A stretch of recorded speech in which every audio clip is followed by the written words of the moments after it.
Consumer fears about inflation just hit a record high. That's our top story today on the Wall Report. I'm your host, Greta Wall.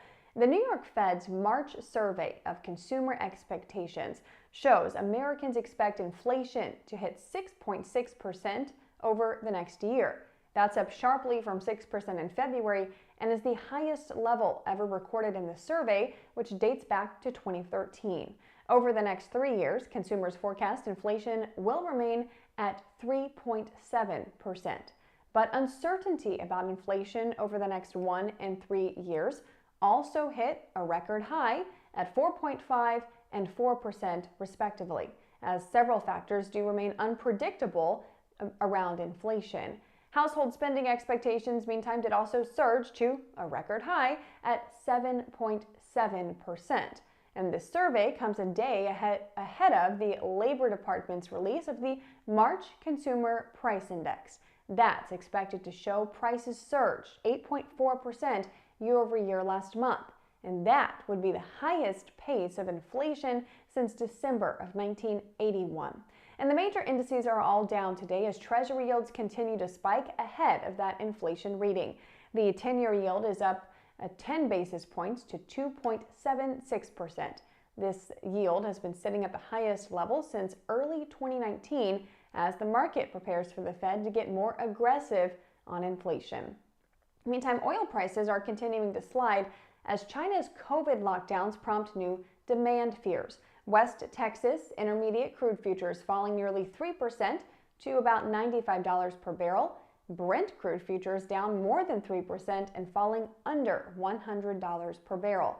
The drop comes as Shanghai, China has been in a COVID lockdown now for 2 straight weeks.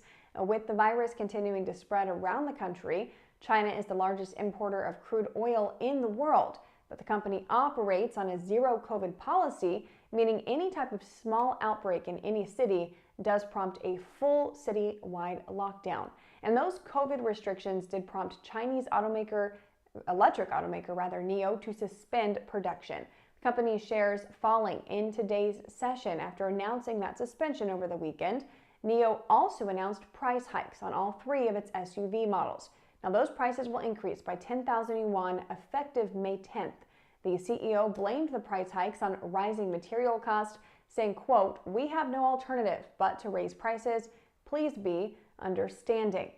And Twitter shares are flat today after Elon Musk decided not to join the company's board after all. In a tweet, CEO Parag Agrawal said, "Elon has decided not to join our board."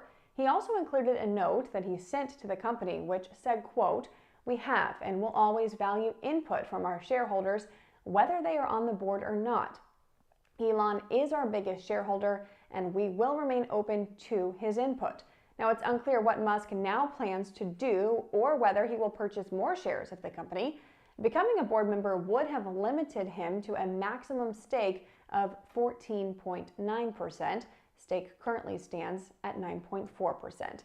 And Shopify shares are up just slightly today after announcing a planned 10-for-1 stock split. The e-commerce startup is planning to split both the Class A and Class B shares, and that plan must be approved by at least 2/3 of shareholders, and the split would take effect after the close on June 28th.